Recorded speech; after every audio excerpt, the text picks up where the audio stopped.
톰몽입니다. 오늘 얘기해 볼 거는 제가 요즘 갖고 있는 세 가지 고민에 대해서 여러분들과 나눠보려고 합니다. 이 세 고민 중에 하나 정도는 여러분들과 겹칠 수 있지 않을까 생각을 하는데요. 네, 첫 번째 고민은요, 이사입니다. 제가 직장 생활을 시작하면서 이 집에 8평 원룸에 들어왔는데요. 이 집 정말 좋습니다. 회사 바로 앞이고요. 아파트 안에 원룸으로 존재하는 거라서 관리비가 많이 안 나와요. 정말 좋습니다. 그리고 앞에 그 흐르는 강의 뷰가 보여요. 좁은 것 빼고 다 좋습니다. 정말 잘 살았습니다. 근데 2년 더 살고 싶었는데 집주인분이 매매할 거라고 나가주면 좋을 것 같다고 하셔서 기간은 충분히 주셨습니다. 근데 아무튼 그래서 한 3주 전쯤에 소식을 들었고, 이사 갈 집들을 막 수소문 해봤고, 매일 핸드폰에서 직방, 다방, 네이버 부동산 보면서 살 집들을 물색을 했습니다. 지금 사는 집의 조건으로 이만한 집을 찾기가 어렵더군요. 약간 그래서 좌절하고 있었는데, 그래서 부동산에 이제 직접 돌아다니기 시작했어요. 근데 부동산에 직접 가니까 이제 따끈따끈한, 아직 온라인에는 올라오지 않은 매물들을 소개를 시켜주더라고요. 근데 가보니까 오 괜찮아, 그래서 바로 그날 바로 가계 약금 넣고 지난주 주말에 계약하고 왔습니다. 그 집은 이 집보다 조금 큰 11평 정도고요. 근데 가격은 보증금이 좀 올라갑니다. 하지만 넓은 집이라는 거에 약간 지금 설레고 있습니다.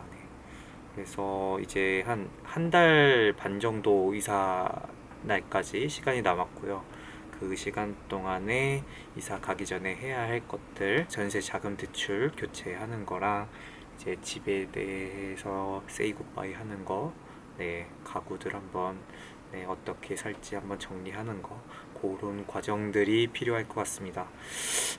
약간 설레기도 하면서 이사할 게 막막하기도 한데, 뭐 그날 되면 해야 되니까 뭐 어떻게든 제가 하겠죠. 미래의 나야 열심히 하렴.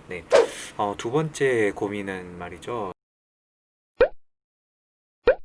요즘에 회사에서 일을 하면서 드는 생각에 대한 고민입니다. 어떤 거냐면, 여러분들의 직장에서의 1차 조직은 어떻게 구성이 되어 있나요? 제 경우는 말이죠. 저는 소프트웨어 엔지니어, 개발자로 일을 하고 있고요. 동영상 서비스의 서버 개발을 하고 있습니다. 그래서 저희 조직은요, 개발자들로 구성이 된 개발팀이 저의 1차 조직이에요. 근데 그 동영상 서비스를 만드는 사람들은 개발자들도 있고, 기획자들도 있고, 디자이너, 제휴팀, 뭐 운영팀 이렇게 다양하게 있습니다. 근데 그렇게 각각의 1차 조직들이 있다면 말이죠. 제가 생각하는 1차 조직의 정의는 그 조직도에서 가장 밀접하게 있는 사람들이기도 하지만, 그 단기적인 목표와 성과를 공유하는 사람들이라고 저는 생각을 하거든요. 근데 어떤 제품이나 기능을 만들기 위해서는 하나의 직군의 사람들만 필요한 게 아니라 그 기능에 대해서 다양한 직군의 사람들이 다 필요하잖아요. 근데 그런 상황이 생길 수 있습니다. 그걸 만드는데, 하나의 기능을 만들어야 되는데, 이거에 대한 목표와 성과에 대해서 이 1차 조직 단위로만 목표와 성과가 이루어진다는 거죠. 그러면 이 기능을 필요한 건 이걸 가로지르는 요 가로축인데, 그게 부재한다면 약간 이해관계가 달라질 수 있다. 진정한 하나의 팀으로서 움직일 수 있을까? 그런 생각이 들더라고요. 여러 가지 장치가 필요하지 않을까라는 생각을 요즘 해보고 있습니다. 그래서 어떤 다른 회사에 아니면 저희 같은 회사에서도 다른 팀의 경우에는 그런 경우가 있는 것 같기도 하고요. 그 직군을 가로지르는 하나의 기능이나 제품 단위로 구성된 하나의 끈끈한 조직이 공존했으면 하는 생각이 요즘 들었습니다. 네. 이 세로축이 같은 직군들을 묶는 조직이라면 이제 자기가 인게이지된 단기적인 팀이어도 좋아요. 자기가 인게이지된 그 해당 작은 프로젝트의 구성원들끼리 하나의 단기적인 목표와 성과를 공유할 수 있는 하나의 단위가 있으면 공존한다면 정말 좋을 것 같다는 생각이 요즘 듭니다. 그래서 이렇게 일하는 방식에 대한 생각을 요즘 지난 한 주 동안 팀원들과 많이 얘기를 나눴었고요. 새로운 경험이었고 맨날 이렇게 기술적인 것들만 얘기하다가 그런 거를 다뤄보는 것도 괜찮았어요. 세 번째 고민은요. 새로운 거를 배우는 것에 대한 어려움입니다. 새로운 거 많이 배우고 계신가요? 저는 그래도 잘 못하는데 자꾸 시도는 많이 합니다. 요즘 새로 하고 있는 게 모든 사람들이 계속 하고 있을 거예요. 영어 공부에 대한 거 계속 하고 있고요. 그냥 이제 영어 7월 8월 동안 개발 공부 쪽에 특히 머신러닝, 특히 딥러닝에 대한 스터디를 친구들과 진행을 해봤는데요. 8주 정도 정말 어려웠습니다. 그래도 어찌어찌 해서 짜놓은 커리큘럼을 한번 마쳤고요. 저 새로운 것들을 많이 시도하려고 하는데 그거에 대해서 원하는 목표까지 도달하기가 정말 어려운 것 같아요. 영어 같은 경우에는 영어 수업을 주 1회 1시간 영어 회화 수업을 진행을 하고 있어요. 그 시간에 이제 영어 선생님과 얘기하는 것도 정말 도움이 많이 되긴 하지만 실력이 급상승한다라는 느낌은 전혀 없어요.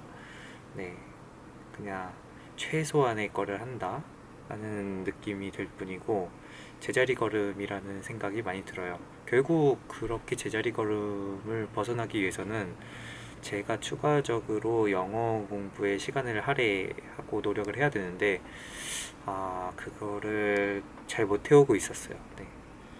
그래서 지난주부터 새로운 추가적인 영어 공부를 하나를 시작을 했는데요. 친구 한 명과 어떤 식으로 해보자고 했냐면 영어 문장을 한 3문장에서 한 5문장 정도를 하루에 내가 좋아하는 글로 정하는 거예요. 그 글은 어떤 영어로 된 아티클들일 수도 있고요.